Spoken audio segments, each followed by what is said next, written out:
어, 세상이 많이 흉흉합니다. 코로나도 다시 많이 심해졌고요. 또 이 일에 교회가 직결이 돼 있어서 저희들이 참 할 말이 없습니다. 또 홍수도 이 비도 이게 정말 장난이 아니구나 하는 느낌을 많이 받습니다. 어느 날은 새벽에 교회가 잠기지 않았을까 막 겁이 날 정도로 쏟아붓는 것을 느끼기도 했습니다. 그런데 한편으로 우리가 감사해야 될 것은 이 모든 것을 하나님이 알고 있지 않은 것이 아니라 성경에 기록된 대로이기 때문입니다. 이것이 하나님의 손에 있고요. 결국은 하나님의 구원을 이루실 것입니다. 그래서 이럴 때에 더 깨어 기도하고 있어야 되겠고요. 교회가 수치를 떨쳐버리고 도리어 마지막 때 소망이 되어지기 위해서는요, 거루터기가 남아 있어야 합니다. 그런 역할을 감당하기 위해서 우리를 불러주셨으니 오늘도 말씀 앞에서 같이 붙잡고 기도하고 나가기를 축복합니다. 우리 안수혜 선교사님 그림 전시회 진행 중인데 너무 많이 호응해 주셔서 진심으로 감사합니다. 첫 주에 61점을 출품했는데 14점을 제외하고 다 판매 주인이 나타났고요. 나머지 그림도 이제 어떤 성도님들이 그냥 남는 거 하나 주세요 이렇게 예약하신 분들이 있어서 굉장히 많이 나갔습니다. 온라인 성도님들이 초이스할 기회가 없어서 실은 15점을 세이브해 두었던 것을 주중에 온라인 성도님 대상으로 풀었고요. 그래서 그 중에서도 6점이 나갔고 9점이 아직 남아있는데요. 로비의 양쪽에다가 비치했습니다. 혹시 지난주에 1부에 안 오시고 2부에 오셔서 서운하다 이런 분들이 있으면 금년에 잘 오셨으니까 이런 그림들 9점이 아직까지 주인을 기다리고 있습니다. 관심 있는 분들은 밖에 나가실 때 체크해가지고 이렇게 킵하시면 자기 그림이 되도록 하겠습니다. 자, 이제 우리 주중에 첫 번째 환상 7교회에 대해서 보내시는 메시지가 끝났고요. 두 번째 환상이 시작되었습니다. 서두에 말씀드렸지만 이것이 첫 번째 환상이 끝나면 두 번째 환상 이런 것은 아니고요. 이쪽 면을 교회를 중심으로 보다가 이제는 이제 재앙을 중심으로 보고 또 무엇을 중심으로 보고 뭐 이런 내용이 되겠습니다. 특별히 이 두 번째 환상이 좀 제일 어려운데요. 한번 따라하겠습니다. 7인. 인이라는 것은 도장, 옛날에는 도장을 촛능 같은 거 녹여서 이렇게 딱 그 도장처럼 찍어놨습니다. 떼면 표시나게. 그래서 7인. 한번 또 따라하겠습니다. 7 나팔, 7 대접. 이게 나오는 게 두 번째 환상입니다. 근데 이것 역시 순차적으로 7인을 떼고 나면 7 나팔이 불고 7 나팔을 불고 나면 7 대접을 쏟아붓고 이런 순차적인 차원은 아니고요. 예를 들어 7인 같은 경우는 인간을 중심으로 인간에 대한 하나님의 심판을 이렇게 쭉 다루고 있다고 하며 7 나팔 같은 경우는 인간을 넘어서서 모든 자연계와 함께 다루고 있다고 하며 7 대접 같은 경우는 특별히 영적인 영역에서 인간의 죄에 대해서 이제 하나님 심판하시는, 그러니까 이런 식으로 이렇게 구성이 되어 있는 것인데요. 오늘 우리가 읽을 내용은 7인 중에서 4개의 인을 떼는 내용까지의 내용을 보도록 하겠습니다. 요한계시록 6장 1절에서 8절 내용이고요. 1절, 2절 교독하고 시작하겠습니다. 내가 봄에 어린 양이 7인 중의 하나를 떼시는데 그때 내가 들으니 내 생물 중의 하나가 우레소리같이 말하되 오라 하기로 2절 읽도록 하겠습니다. 읽겠습니다. 시작.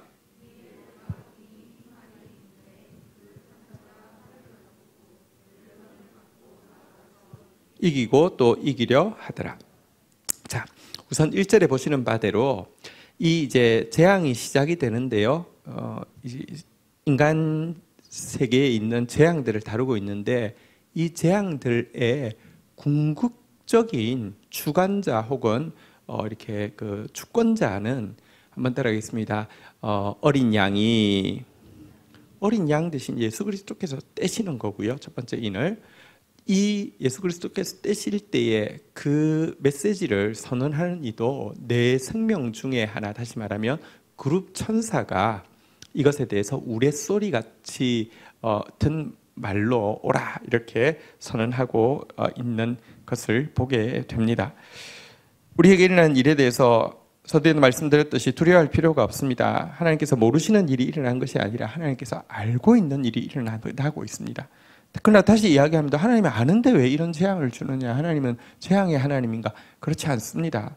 재앙은 우리가 불러들인 것입니다. 우리의 죄가 재앙의 필요 충분을 다 채워버렸습니다. 그런데 하나님께서요, 지금까지 그 죄에도 불구하고 억제하고 기다려 주신 것이고요. 또 지금도 이 재앙을 이제 시작하실 때에도요, 하나님의 구원을 이루기 위해서 하심을 알아야 합니다. 그래서 재앙만 보지 마시고요, 재앙 뒤에 있는 하나님을 보시고요, 재앙만 보지 마시고요, 하나님께서 이 재앙을 허락하시는 목적을 보시고요. 그래서 그렇게 나아가면 이 재앙은 성도에게 환난이 되고요. 그래서 우리가 소망 가운데 즐거워할 뿐만 아니라 또한 환난 가운데도 즐거워하라고 하신 바로 그 영광의 환난이 될 것인데요. 첫 번째 인을 뗐을 때 나온 것이 2절에 나온 내용이죠. 무엇이 나왔냐고 하면요, 흰말이 있는데 말탄 자는 무엇을 가졌다고요? 활을 가졌네요. 그리고 뭘 가지고, 뭘 머리에 받아 가지고 있다고요? 면류관을 가지고요. 그리고는 이 존재가 한번 따라하겠습니다. 이기고 또 이기려고 하더라. 이것은 이제 이겼다는 말이 아니라 끝없이 이기려고 덤벼든다, 뭐 이런 뜻입니다. 우리가 성경을 자세히 읽지 않으면 좀 오해할 수 있는 게 있는데요. 흰말에 면류관. 그래서 이만희도 흰말 타고 나왔는데 신천지 탈퇴자들이 충격을 받는 게, 이만희가 흰말을 탄 사진을 보고 이분이 메시아가 맞구나 그랬는데 나중에 알고 보니까 이만희뿐만 아니라 안상홍이도 흰말을 타고 나타났고 그 사진이 남아 있거든요. 문선명이도 흰말을 타고 뭐 이런 걸 보고 충격을 받았대요. 자, 근데 여기 흰말을 탔다고 해서, 면류관을 썼다고 해서 예수님을 이야기하는 게 전혀 아닙니다. 굉장히 중요한 단서가 활인데요. 예수님께서 예를 들면 검을 가지셨다라는 표현이 있는데 활을 가지셨다는 표현은 없습니다. 여기서 말하는 이 활을 가지고 흰말을 타서 면류관을 쓰고 끝없이 이렇게 정복하려고 하는, 끝없이 이겨 먹으려고 하는 이 대상은요, 나중에 이제 오늘 본문에 보면 달리 이렇게 표현이 나오고 있는데요. 우리 한번 확인해 볼까요? 우리 그 7절 한번 보도록 하겠습니다. 7절에 보면요, 제가 6장 7절 8절이네요. 8절 한번 볼까요? 우리 같이 한번 읽도록 하겠습니다. 읽겠습니다. 시작. 내가 봄에 청황색 말이 나오는데 그 탄자의 이름은 사망이니 음부가 그 뒤를 따르더라. 이들이 땅 4분의 1의 권세를 얻어 검과 흉년과 사망과 땅의 짐승들로서 죽이더라. 제가 이제 다 설명하고 나면 이해하실 텐데요. 네 가지 재앙을 한 번 더 묶어가지고 네 가지 재앙을 이야기하는데, 검이 한 가지 재앙이고요, 흉년이 한 가지 재앙이고요, 사망이 한 가지 재앙이고요, 마지막으로 여기 나온 표현이, 이거 순서하고는 상관없습니다. 한번 따라하겠습니다. 땅의 짐승들. 사실 여기 첫 번째 흰말에 면류관에 활을 들고 끝까지 이겨 먹으려고 하는 이것은 정확하게는 땅의 짐승들이라고 묘사되어져 있고요. 땅의 짐승이 무엇인지는 계시록의 뒤에 자세히 나옵니다. 거짓 메시아를 이야기합니다. 거짓 메시아. 그리고 특별히 여기 활이라는 것이, 활을 가지고 있는 이 이제 그 영물이 이 헬라 문화권에서는 무엇을 이야기하는지 우리보다 훨씬 더 익숙하게 알고 있는 내용입니다. 요한계시록 9장 11절에 보면 요한계시록 9장 11절에 보면요, 그들에게 왕이 있으니 무적행의 사자라. 히브리어로는 그 이름이, 한번 따라하겠습니다, 아바돈. 헬라어로는 그 이름이, 한번 따라하겠습니다, 아블루온. 아블루온이라는 것은, 그러니까 그 이제 영어 표현에 보면 아폴리온이라고 되어 있고요. 우리가 보통 아폴로라고 이야기하는 그 이제 그리스 신화에 나오는 신입니다. 이가 활을 가지고 있는 정복의 이렇게 천사인데요. 어쨌든 바로 이걸 이야기하는 것을 그 당시 사람들을 읽을 때 활을 가지고 있는 이 존재는 아폴리온 혹은 아폴로라는 사실을 다 알게 됩니다. 어쨌든 첫 번째는 거짓 메시아가 나타나서 이 재앙이 시작된다는 것입니다. 재앙의 시작에는 거짓 메시아의 출현이 있습니다. 예를 들어 한번 보십시오. 2차 대전은 엄청난 재앙이었습니다.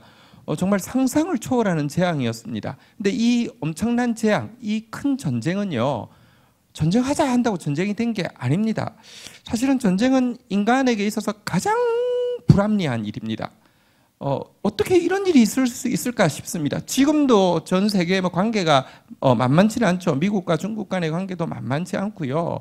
일본을 생각해도 우리와 일본과의 관계도 만만치 않고, 북한과 또 우리나라 혹은 북한과 여러 관계를 생각해도 만만치 않아도 우리가 끝까지 생각하는 것은 그래서 전쟁은 안 날 거야. 어떻게 전쟁이 나겠어? 이런 생각이 있습니다. 그게 상식적인 생각입니다. 전쟁이란 정말 합리성을 가지고는 이해할 수 없는 일입니다. 그런데 전쟁은 일어납니다. 근데 전쟁이 갑자기 우리 전쟁하고 싶어 해서 일어나는 게 아닙니다. 전쟁의 출발에는요, 2차 대전의 출발에도 히틀러라는 거짓 메시아가 나오고 그 다음에 전쟁이 나오는 것처럼 마지막 재앙도요, 이게 물론 딱 그 순간에 있는 것만을 이야기하는 게 아닙니다. 계시록을 해석하는데 대단히 중요한 원칙이죠. 한번 따라하겠습니다. 이제와 또 나중, 이전에 있었고, 근데 그때 지금 있는 일인데 앞으로도 반복되어지는 일이죠. 그래서 어쨌든 재앙, 첫 번째 이 인을 뗄 때 나타난 모습은 거짓 메시아가 출현하고 있는 장면입니다. 자, 두 번째 인을 뗄 때의 모습을 한번 보도록 하겠습니다. 3절, 4절에 나오고 있습니다. 교독하겠습니다. 둘째 인을 떼실 때 내가 들으니 둘째 생물이 말하되 오라 하니, 같이 읽겠습니다. 시작. 이에 다른 붉은 말이 나오더라. 그 탄 자가 허락을 받아 땅에서 화평을 제하여 버리고 서로 죽이게 하고 또 큰 칼을 받았더라. 자, 두 번째 인을 그리스도께서 떼셨습니다. 그러자 그룹이 넷이 있잖아요. 두 번째 그룹이 또 이야기합니다. 오라 하고 이제 이 재앙을 초청합니다. 자, 그러자 4절에 보는 바대로 이번에는 붉은 말을 탔습니다. 붉은 말이란 이 피를 상징하고 전쟁을 상징하죠. 이 사람이 허락을 받아서 땅의 화평을 제하여 버리니까 서로 죽이게 하는 큰 칼이 이제 일하기 시작합니다. 전쟁과 칼을 이야기하죠. 어쨌든 두 번째 재앙은 큰 칼로 말미암은 거대한 전쟁이 일어나는 것에 대해서 이야기하고 있습니다. 이것이 두 번째 그 인을 뗐을 때 이 땅에 나타난 재앙입니다. 자, 우리 5절, 6절도 보겠습니다. 세 번째 인을 뗄 때 나타난 일입니다. 셋째 인을 떼실 때 내가 들으니 셋째 생물이 말하되 오라 하기로 내가 보니 검은 말이 나오는데 그 탄 자가 손에 저울을 가졌더라. 6절 읽도록 하겠습니다. 읽겠습니다. 시작. 내가 내 생물 사이로부터 나는 듯한 음성을 들으니 이르되 한 데나리온에 한 멸한데요, 한 데나리온에 보리 석대로다. 또 감람류와 포도주는 해치지 말라 하더라. 자, 세 번째 인을 떼자 그리스도께서 떼셨죠. 역시 세 번째 그룹 천사가 명합니다. 한번 따라하겠습니다. 오라. 여러분, 어떤 의미에서 우리는요, 환란에 대해서 한번 따라하겠습니다. 오라. 우리는 환란을 피하게 하는 게 신앙이 아니고요, 환란을 이기는 것이 신앙입니다. 오라 하고 외치자 온 생물은 검은 말을 탔죠. 자, 흰 말, 그리고 무슨 말이었습니까? 붉은 말, 그 다음에는요 검은 말인데요, 검은 말은 또 전형적으로 기근을 상징하는 말입니다. 6절에 보니까요, 이 검은 말이 왔을 때 일어날 일에 대해서 밀 한 대가 얼마 값이라고요? 자, 보리 석대가 얼마 값이라고요? 자, 그런데 이게 당시 이제 보통 표준 가격이 있지 않습니까? 당시에 이 한 데나리온이라는 게 노동자 하루 품삯입니다. 그런데 한 데나리온으로 살 수 있는 밀이 보통은 12대고요. 보리가 보통은 36대입니다. 12대 1, 36대 3, 다시 말하면 값이 12배나 뛴 것입니다. 이것은 얼마나 기근이 심했는지 알게 됩니다. 근데 기근은 심한데 피해를 받지 않는 물품이 있네요. 무엇이라고요? 감람류, 포도주. 이것은 여러분 기호식품입니까? 필수 양식입니까? 기호식품이죠. 사실 예를 들어 술 같은 것은 기호식품이잖아요. 그래서 우리나라도 조선시대에 기근이 임하면 뭘부터 금합니까? 금주령이라고 해서 쌀 가지고 막걸리 못 만들게 하죠. 막걸리 만들 쌀이면 사람들 굶어 죽지 않게 밥 먹어야 된다 이런 것이잖아요. 그죠? 그런데 기근은 임했는데 감람류든지 포도주든지 부자들의 기호식품은 전혀 건들지 말라라고 이야기하고 있습니다. 이런 점에서 이 기근은 전형적인 기근, 모두 굶어 죽어가는 기근이 아니라 심각한 빈부격차로 말미암은 기근임을 보여주고 있습니다. 이것이 세 번째 재앙의 내용입니다. 네 번째 이제 인을 뗄 때에 나타나는 장면을 한번 보도록 하겠습니다. 7절부터 8절 내용입니다. 넷째 인을 떼실 때에 내가 넷째 생물의 음성을 들으니 말하되 오라 하기로 8절 읽도록 하겠습니다. 읽겠습니다. 시작. 내가 봄에 청황색 말이 나오는데 그 탄자의 이름은 사망이니 음부가 그 뒤를 따르더라. 그들이 땅 4분의 1의 권세를 얻어 검과 흉년과 사망과 땅의 짐승들로서 죽이더라. 자, 네 번째 생물에 대해서도요. 다시 한번 따라하겠습니다. 오라. 그리스도께서는 인을 떼셨고 네 번째 그룹은 오라라고 이렇게 명령하고 허용하자 청황색 말, 8절에 보니까 청황색 말이 나왔는데요. 청황색도 전형적인 색깔입니다. 한번 따라하겠습니다. 사망. 자, 이것이 오자 기근이 이제 죽음이 그 뒤를 따르는데 지금까지 나왔던 네 재앙들 있잖아요. 첫 번째가 뭐라고요? 거짓 메시아입니다. 두 번째가 무엇이었습니까? 칼과 전쟁이었죠. 세 번째가 무엇이었습니까? 기근과 빈부격차라고 할 수 있고요. 네 번째는 이제 죽음, 전염병 이런 것인데요. 이 네 개가 힘을 이게 합쳐서 보니까 다시 말하면 두 번째죠. 흉년은 세 번째죠. 사망은 몇 번째입니까? 네 번째. 그리고 땅의 짐승이 몇 번째라고요? 첫 번째. 그러니까 땅의 짐승이 거짓 메시아를 상징하는 계시록의 특수한 표현입니다. 어쨌든 이 네 개가 합쳐서 땅 4분의 1을 전멸시키는 권세를 가지고 이 땅을 초토화시킨다. 이렇게 나와 있습니다. 자, 우선 여기까지 좀 먼저 정리하고 좀 자세히 보도록 하겠습니다. 다시 이야기합니다. 마지막 때에 엄청난 재앙이 있을 것입니다. 그런데 이것에 대해서 그리스도께서 아신 일이고요. 성경에 기록된 일입니다. 여기 네 말이 나왔습니다. 흰 말도 나왔고요. 붉은 말도 나왔고요. 검은 말도 나왔고 청황색 말도 나왔는데 여러분 구약의 스가랴서에 보면 또 이 네 말이 나옵니다. 워낙에 예언되었던 내용입니다.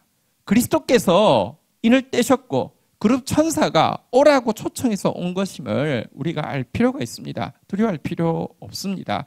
근신해야 하고 도리어 이제 때가 찼기 때문에 헌신해야 될 부분이지 두려워할 필요가 없음을 우리가 먼저 알아야 하겠습니다. 우리 한번 좀 확인해 보시죠. 이것이 예수님께서 마지막 때에 있을 일에 대해서 이제 보통 흔히 소계시록 혹은 소묵시록이라고 하는데요.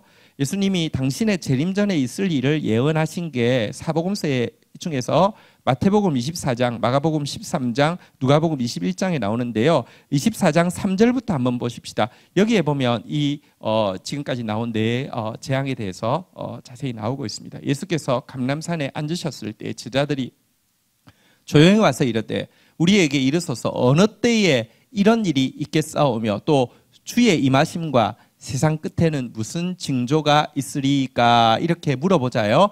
자, 같이 읽도록 하겠습니다. 시작.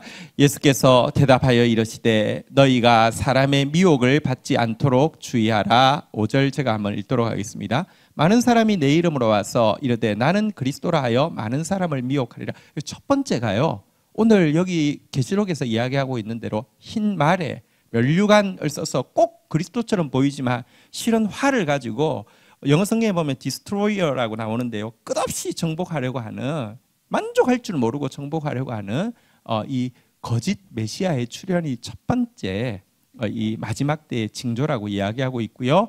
6절 한번 보도록 하겠습니다. 같이 읽도록 하겠습니다. 시작. 난리와 난리의 소문을 듣겠으나 너희는 삼가 두려워하지 말라.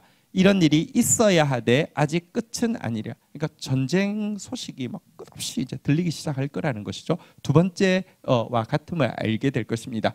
7절도 한번 볼까요? 같이 읽도록 하겠습니다. 시작. 민족이 민족을, 나라가 나라를 대적하여 일어나겠고 곳곳에 기근과 지진이 있으리니, 여기 보면 이제 뒷부분에 기근에 대해서, 세 번째 재앙에 대해서 이야기하고 있고요. 8절 같이 한번 읽도록 하겠습니다. 읽겠습니다. 시작. 예, 이렇게 이야기하면서 또 내려가면 이제 또 전염병에 대해서 또 이야기하고 있고요. 어쨌든 이 마지막 때에 있을 이제 이 그리스도 전에 있을 재앙들에 대해서 이야기를 하고 있습니다. 자, 그런데 조금 다시 생각을 해보겠습니다. 이 앞장에 보면 7인이 봉해진 두루마리를 보자 천사들이 누가 이것을 뗄 수 있겠느냐, 그러니까 아무도, 그들 주위에는 아무도 뗄 자격을 가진 사람이 보이지 않았죠. 그러자 요한이 울고 있습니다. 왜냐고 하면 저 책이 떼져야 합니다. 저 인이 이렇게 봉인이 풀려야지 이 세상에 하나님 나라가 임합니다. 새 하늘과 새 땅이 임합니다. 다시 말하면 이 두루마리는, 7인이 봉해진 두루마리는 하나님 나라를 완성하는 구원의 책입니다. 그런데 그 책에 이 드디어 봉인이 해제되어서 첫 인을 뗄 때 어쩌면 요한은 보면서 와, 할렐루야 하면서 기대했을지도 모르는데, 나온 것은 적그리스도였고, 나온 것은 칼과 전쟁이었고, 또 나온 것은 기근과 이 빈부격차였고, 또 나온 것은 사망과 전염병, 이런 것들이 막 스물스물 기어 나왔습니다. 저 책은 열지 않았어야 됐어. 야, 이거 진짜 판도라의 상자가 열렸구나. 이럴 만한 모습이 보이고 있습니다. 왜 구원의 책이 분명한데 넷째 인을 뗄 때까지는 재앙뿐일까요? 다시 말씀드리지만 예수 그리스도께서 당신의 임하심, 세상 끝에 이 일들이 있어야 하되 이것은 재난의 시장이고 이것이 끝이 아니라고 이야기했습니다. 이제 뒤에 나오는 내용들에 보면 이 심판의 재앙이 이루어지고 나서 구원의 역사들에 대해서 또 묘사가 이루어진다는 것입니다. 완전한 구원을 위해서는 심판이 반드시 동반되어야 합니다. 우리에게 지금 아픈 통증이 있는데 그것이 어떤 그 중요한 질병의 문제인데, 여러분들 구원이 무엇입니까? 병원에 갔더니 너무 좋은 약이 있어서 이렇게 여러분 이 안에 무슨 그 큰 병이 있는데요, 그냥 그대로 놔두고 뭐 약 칠해가지고 괜찮습니다 이럴 수 없잖아요. 완전한 구원을 위해서는요 철저한 심판이 동반된다는 것이 기독교의 가르침입니다. 대가 지불 없이 하나님 나라가 임하지 않습니다. 그래서 하나님 나라를 사모한다는 것은 심판을 사모하는 것과 동일하며, 심판을 사모한다는 것은 또한 우리 안에 환난이 필요함을 인정하는 것입니다. 사실요 거짓 메시아를 끌어들이는 것이 우리의 죄성입니다. 이걸 좋아합니다. 바른 말 이야기하면요 구독자가 요즘 구독 좋아요 눌러주세요 그러지만, 여러분 이 바른 말 이야기해서 구독자 늘리기 굉장히 쉽지 않습니다. 근데 기독교 안에도 보면 이상한 종말론 이야기하거나 이상한 성경 가지고 이상한 정치 이야기하거나 이런 데는요 구독자가 10만 20만 쉽게 넘어갑니다. 근데 내용이 보면 정말 거짓되고 악한 것인데도요 여러분 그건 쉽게 넘어가고, 바르게 하나님 말씀 전해가지고는 관심 없습니다. 우리의 죄성이 거짓 메시아를 끊임없이 끌어냅니다. 우리의 죄성이 전쟁을, 칼을 끌어냅니다. 우리는 평화보다는 싸움 구경하는 것을 좋아하고요 전쟁이나 나버려라 이렇게 이야기하는 것을 좋아하는 기질이 있습니다. 실제 그렇습니다. 어떤 나라에 뭐 이렇게 뭐 재앙이 임하면 그냥 말로는 아유 안 그래야 될 텐데 하면서도요, 불경이 얼마나 재밌습니까? 확 터져가지고 확 그냥 확 이러는 마음이 있다니까요. 전쟁을 우리가 불러드리고요, 기근과 이 빈부격차 우리가 불러드립니다. 다시 이야기합니다. 객관적인 기근이 아닙니다. 빈부격차로 말미암은 기근입니다. 이것이 마지막 때의 심판의 모습이고요, 이것이 현재의 모습이기도 합니다.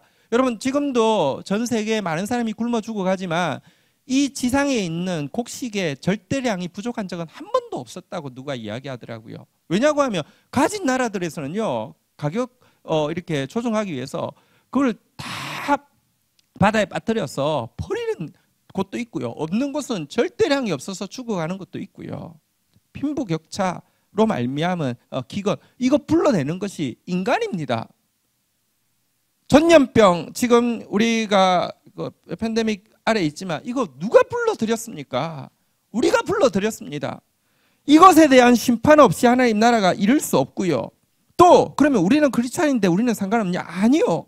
우리 안에 뿌리 깊게 박혀있는 옛 성품, 죄악의 경향성이 있습니다. 가장 대표적인 우리 안에 있는 이 죄악의 경향성이 무엇이냐고 하면 한번 몇 가지 이야기해 보겠습니다. 한번 따라하겠습니다. 조종과 통제. 우리 사람들을요 딱 조종해가지고 내 마음대로 장난감처럼 만들고자 하는 욕망이 우리 속에 다 있습니다. 하와에게 이야기했죠. 너는 내 남편을 주장하려고 할 것이지만 복종해야 된다고 이야기했는데, 왜냐하면 죄성을 가진 사람에게는요 조종과 통제의 욕망이 들어있습니다. 언제든지 장난감 만들려고 하고요, 언제든지 내 마음대로 하려고 합니다. 또 한 가지는요, 한번 따라하겠습니다. 탐닉과 중독. 이게 죄인에게서 모든 인간의, 크리스찬은 없냐? 아니요, 더 강할 수도 있습니다. 하나님 없이는요, 여러분 절대 만족이 없는데 하나님은 최후 카드로 찾고 싶고요, 내 하고 싶은 대로 다 하려고 합니다. 내 좋은 거 다 끝까지 해보려고 합니다. 그렇기 때문에 여러분, 도박에 빠진 사람들은요, 도박 때문에 이 도박 못하게 손가락을 끊으면요, 양쪽 손가락을 끊는 경우도 있대요. 실제로 있겠죠, 그죠? 이것 때문에 그렇게 난리니까. 이거 없으면 당분간은 불편해서 못 하는데요, 나머지 손가락 가지고도 또 해요. 그걸 탐닉이라고 해요. 그걸 중독이라고 해요. 죄로 말미암은 사라지지 않는 굉장히 강한 본성입니다. 또 한 가지가 무엇입니까? 한번 따라하겠습니다. 자기 기만과 자기 연민. 우리 안에요, 자기 기만이 있습니다. 자기에 대해서 합리화를 잘하고요, 자기 방어를 굉장히 잘합니다. 웬만하면 계속 자기 방어합니다. 그리고 나서 그럼에도 불구하고 자기의 실제 모습이 나타나면요, 그때부터는 모두를 완전히 바꾸어서 자기 연민에 빠집니다. 나 그거 맞다고 하면서 고치려고 하는 게 아니라, 맞으면 고쳐야죠. 고치려고 하는 게 아니라 그것 가지고요 연민을 불러들여서요 또 그것 가지고 거꾸로 조종하고 통제하려고 합니다. 사람은 강해서 조종하고 통제할 수도 있고요, 약해짐으로 말미암아 조종하고 통제를 유도할 수도 있습니다. 이런 죄성이 우리 속에 있습니다. 또 한 가지가요, 한번 따라하겠습니다. 경쟁심, 시기심. 하나님은 우리를 경쟁하도록 만들지 않았습니다. 하나님께서 우리를 만드실 때는 하나님이 중심에 있고요, 하나님 중심에서 각각 아름다운 꽃으로 만드셨습니다. 꽃이, 여러분, 호박꽃이 장미꽃과 경쟁하고 장미꽃 옆에 호박꽃을 두면 막 시들고 막 그냥 색깔이요, 막 노란 색깔이 푸릇푸릇해지고 막 그냥 푸릇푸릇해지고 그렇습니까? 아닙니다. 어떤 꽃도 경쟁하지 않습니다. 하나님은 우리를 경주하게 부르셨지 경쟁하게 부른 적이 없습니다. 내 표대를 향해서 달려갈 뿐인데요, 우리는요, 이 사단이 가격표를 딱 바꿔놓고 나면 각자가 소중하고 각자가 하나님 앞에 100점인데요, 남하고 끊임없이 경쟁해가지고요, 경쟁하고 그 사람에 대해서 시기하고 음해하고 이런 속성이 우리 안에 있다니까요. 이 재성이 그리스도인에게 없습니까? 제가 이야기했던 것들, 조종과 통제 없습니까? 저 기독교 단체들에 가면 열심히 하는 사람들의 에너지의 거의 가장 핵심적인 에너지가 조종하고 싶고 통제하고 싶은 욕망이 있습니다. 목회자가 조종하고 통제하는 교회도 많고요, 장로가 조종하고 통제하려는 교회도 많고요, 리더가 조종하고 통제하려는 경우도 많고요. 조종 통제, 탐닉 중독, 자기 기만과 자기 연민, 시기심, 경쟁심 이런 것들이 없어지지 않은 상태에 우리가 천국 갔다고 생각해 보십시오. 천국이 천국일까요? 천국은 거대한 지옥이 될 것입니다. 이런 것들을 없애는데 즉 교약이 무엇이냐고 하면 환난입니다. 이 지금 네 가지 재앙으로 말미암아 어쨌든 저 거짓 메시아가 나와야지. 내가 지금까지 어쩌면 하나님의 은혜로 거짓 메시아에게 안 가서 그렇지 내 속에 거짓 메시아를 불러들이는 요소가 얼마나 많은지 그제서야 직시하게 되는 것입니다. 전쟁과 이렇게 칼이 옴으로 말미암아 여러분 그리스도께서 주시는 평화가 얼마나 소중한지 알게 되고요. 기근과 이 빈부격차의 이 문제가 옴으로 말미암아 내 속에 있는 탐욕의 문제에 대해서 직시하게 되고요. 죽음과 기근, 이 전염병 앞에서 인간이 얼마나 작고 하나님이 얼마나 크신지도 알게 됩니다. 그러면서 방금 나왔던 조종과 통제, 집착과 중독, 자기 기만과 자기 연민, 경쟁심, 시기심이 무장해제를 하고 나는 죽고 예수로 사는 사람이 됨을 우리가 알게 됩니다. 그렇지만 다시 이야기합니다. 이 인을 떼시는 주도권이 예수님께 있고요. 이 인을 떼시자 대변인으로서 이 재앙들을 호출하는 이도 천상의 그룹 천사임을 우리가 분명히 기억해야 합니다. 이 말은 이 재앙들이 성도를 연단해서 환난을 통하여서 연단해서 소망을 이루기 위해 사용되어지는 것이지 성도를 조금도 해할 수 없음을 분명히 알게 되는 것입니다. 예수님께서 이 땅에 오셔서 당신의 사명, 당신을 이 땅에 보내신 하나님의 뜻에 대해서 이렇게 선언하고 사역을 시작하십니다. 요한복음 6장 39절 한번 볼까요? 같이 한번 읽도록 하겠습니다. 읽겠습니다. 시작. 나를 보내신 이의 뜻은 내게 주신 자 중 내가 하나도 잃어버리지 아니하고 마지막 날에 다시 살리는 이것이니라. 예수님을 이 땅 가운데 보내신 하나님 아버지의 뜻이 무엇이냐?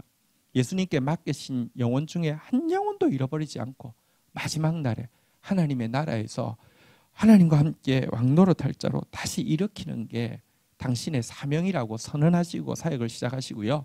마지막 성경의 요한복음에 보면 대제사장의 기도라고 해서 당신이 십자가 지시기 바로 직전 순간에 당신의 사역을 정리하면서 이렇게 선언하셨습니다. 요한복음 17장 12절 내용 한번 보도록 하겠습니다. 요한복음 17장 12절입니다. 같이 한번 읽도록 하겠습니다. 시작. 내가 그들과 함께 있을 때에 내게 주신 아버지의 이름으로 그들을 보존하고 지키었나이다. 그 중에 하나도 멸망하지 않고 다만 멸망의 자식뿐이오니 이는 성경을 응하게 함이니다 라고 이야기하시면서요. 한번 따라하겠습니다. 아버지의 이름으로 그들을 보존하고 지키었나이다. 그 중에 하나도 멸망하지 않고. 자, 그러나 또 이 부분은 우리가 빼서는 안 되겠죠. 한번 따라하겠습니다. 다만 멸망의 자식뿐이오니. 가끔은 구원의 확신이란 말로 절대로 멸망하지 않는다고 주장하는 사람이 있습니다. 근데 그렇지는 않습니다. 멸망의 자식은 멸망합니다. 예수님의 제자로 뽑힌 가룟 유다지만 멸망의 자식이었고 멸망합니다. 이것이 성경입니다. 한번 따라하겠습니다. 이는 성경을 응하게 함이니이다.